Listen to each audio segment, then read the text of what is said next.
শুভ সন্ধিয়া মৰমৰ ছাত্ৰ ছাত্ৰীসকল, আজি মই তোমালোকলৈ নতুন সামাজিক আন্দোলনৰ উত্থান তোমালোকৰ অষ্টম অধ্যায়ৰ এটা খুব ইম্পৰ্টেণ্ট কুৱেশ্যন আলোচনা কৰিবলৈ লৈছোঁ।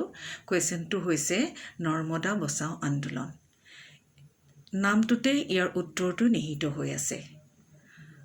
নৰ্মদা মধ্য ভাৰতৰ এখন উল্লেখযোগ্য নদী আৰু গুজৰাটৰ এই নদীখন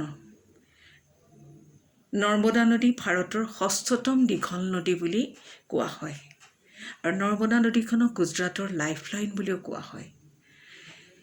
মধ্য ভাৰতৰ নৰ্মদা নদী উপত্যকা ৰক্ষা কৰাৰ উদ্দেশ্যে নৰ্মদা বচাও আন্দোলন আৰম্ভ হৈছিল।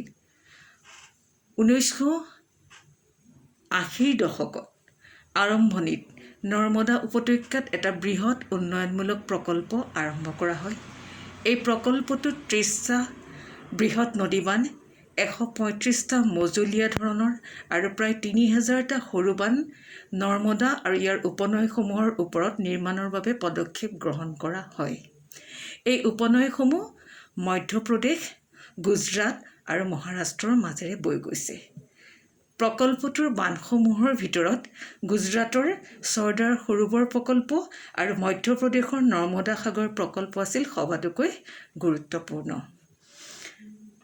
নৰ্মদাত এই নদীবান্ধ নিৰ্মাণৰ প্ৰতিবাদত ১৯৮৮ আৰু ৮৯ চনত নৰ্মদা বচাও আন্দোলন আৰম্ভ হয় আৰু এই আন্দোলনৰ নেতৃত্ব বহন কৰিছিল সমাজকৰ্মী, মানৱাধিকাৰ কৰ্মী মেধা পাটেকাৰে।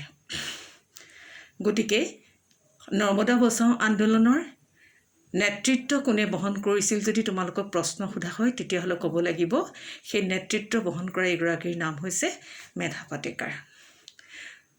কোৱা হয় তেওঁ PhD বা গৱেষণা এৰি তেওঁ এই আন্দোলনত সহায় কৰিবলৈ, সেই অঞ্চলৰ মানুহখিনিক সহায় কৰিবলৈ নৰ্মদা নদী বচাও আন্দোলন অৰ্থাৎ নৰ্মদা নদীক ৰক্ষা কৰিবৰ কাৰণে, সেই মানুহখিনিক সহায় কৰিবৰ কাৰণে তেওঁ আগবাঢ়ি আহিছিল। চৰ্দাৰ বহুমুখী সৰোবৰ প্ৰকল্প এটা বহুমুখী বৃহৎ নদীবান্ধ আৰু ইয়াৰ জৰিয়তে গুজৰাট আৰু ইয়াৰ সংলগ্ন 3খন ৰাজ্যই খোৱাপানী, জলসিঞ্চনৰ বাবে পানী, বিদ্যুৎ উৎপাদন, কৃষি উৎপাদন বৃদ্ধি আদি সুবিধাসমূহ লাভ কৰিব বুলি আশ্বাস প্ৰদান কৰা হৈছিল। কিন্তু চৰকাৰৰ এই আশ্বাসৰ বিপৰীতে নদীবান্ধটোৱে অঞ্চলত ভয়াৱহ পৰিস্থিতিৰ সৃষ্টি কৰাৰ আশংকা কৰা হয়। নৰ্মদা বচাও আন্দোলনে এই নদীবান্ধ প্ৰকল্পৰ নিৰ্মাণ ৰোধ কৰিবলৈ আগবাঢ়ি আহে। আন্দোলনটোৰ নেতৃবৰ্গৰ মতে নদীবান্ধটোৰ ফলত 245খন গাঁও জলমগ্ন হোৱাৰ লগতে এই গাঁওসমূহৰ প্ৰায় 2,50,000 মানুহ ক্ষতিগ্ৰস্ত হ'ব আৰু ইয়াৰ চাৰিওফালৰ পৰিৱেশ নষ্ট হ'ব।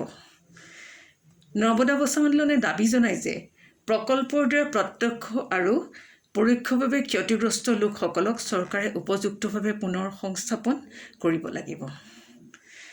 আন্দোলনটোৱে সিদ্ধান্ত গ্ৰহণ প্ৰক্ৰিয়াত স্থানীয় লোকৰ অংশগ্ৰহণৰ দাবী উত্থাপন কৰাৰ লগতে পানী, ভূমি, বনানী আদি প্ৰাকৃতিক সম্পদৰ ওপৰত স্থানীয় জনসাধাৰণৰ নিয়ন্ত্ৰণৰ দাবী জনায়। এই আন্দোলনটোৰ এটা উল্লেখযোগ্য দিশ হৈছে যে এই আন্দোলনৰ প্ৰতিবাদকাৰীসকলৰ সংগ্ৰামৰ প্ৰতি লক্ষ্য ৰাখি বিশ্ব বেংকে মানৱীয় আৰু পাৰিৱেশিক উদ্বিগ্নতাৰ ভেটিত অঞ্চলটোলৈ ধনৰ যোগান বন্ধ কৰি দিয়াৰ লগতে প্ৰকল্পটোৰ সৈতে সম্পৰ্ক ত্যাগ কৰে। এইটো এটা উল্লেখযোগ্য দিশ।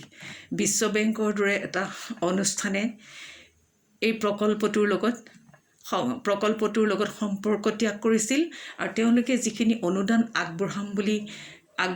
আগবঢ়াবৰ কাৰণে অনুমোদন জনাইছিল, সেই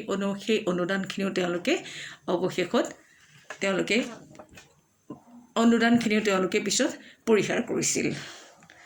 আন্দোলনটোৰ আৰম্ভণিৰ সময়ত কেৱল ক্ষতিগ্ৰস্ত জনসাধাৰণৰ ন্যায়সংগত আৰু ভালদৰে পুনৰ সংস্থাপন বিচাৰিছিল যদিও পিছলৈ আন্দোলনটোৱে নদীবান্ধৰ সম্পূৰ্ণ বিৰোধিতা কৰিবলৈ আৰম্ভ কৰে। উল্লেখযোগ্য যে ইয়াৰ লগত আমাৰ সমাজকৰ্মী বাবা আমটে, ইয়াৰ উপৰি বলিউডৰ এগৰাকী বিখ্যাত নেতা আমিৰ খানৰ নামো জড়িত হৈ থাকে। তেওঁ এই আন্দোলনটোৰ বিপক্ষে আন্দোলনটোৰ হৈ আগবাঢ়ি আহিছিল সহায় কৰিবৰ কাৰণে। আন্দোলনটোৱে 2000 চনত নদীবান্ধ নিৰ্মাণৰ বিপক্ষে উচ্চতম ন্যায়ালয়ত গোচৰ তৰে যদিও উচ্চতম ন্যায়ালয়ে এই আবেদন অগ্ৰাহ্য কৰে। অৱশ্যে পিছলৈ চৰকাৰ আৰু ন্যায়ালয়ে ক্ষতিগ্ৰস্ত জনসাধাৰণৰ পুনৰ সংস্থাপনৰ অধিকাৰ গ্ৰহণ কৰে। নৰ্মদা বচাও আন্দোলনে 30 বছৰ অতিক্ৰম কৰিলে। অৱশেষত এইখিনিতে এটা উল্লেখযোগ্য কথা কওঁ যে এই প্ৰকল্পটো চৰ্দাৰ সৰোবৰ বান্ধ প্ৰকল্পটো 1961 চনতে আমাৰ সেই সময়ৰ প্ৰধানমন্ত্ৰী জৱাহৰলাল নেহৰুৱে আধাৰশিলা স্থাপন কৰিছিল। গতিকে এই অৱশেষত গৈ এই আন্দোলনটোৱে দাবীসমূহ উত্থাপন কৰিবলৈ সকলো ধৰণৰ গণতান্ত্ৰিক প্ৰক্ৰিয়া তথা কাৰ্যকৌশল প্ৰয়োগ কৰি আহিছিল। আৰু অৱশেষত 2003 চনত ভাৰত চৰকাৰে এটা সুসংহত ৰাষ্ট্ৰীয় পুনৰ সংস্থাপন নীতি গ্ৰহণ কৰিবলৈ বাধ্য হয়। এই আছিল নৰ্মদা বচাও আন্দোলন। তোমালোকে ভিডিঅ'টো চাবা আৰু বুজিবৰ চেষ্টা কৰিবা। ইয়াতে সামৰিছোঁ আৰু ভাল লাগিলে ভিডিঅ'টো শ্বেয়াৰ আৰু ছাবস্ক্ৰাইব কৰিবা। ধন্যবাদ।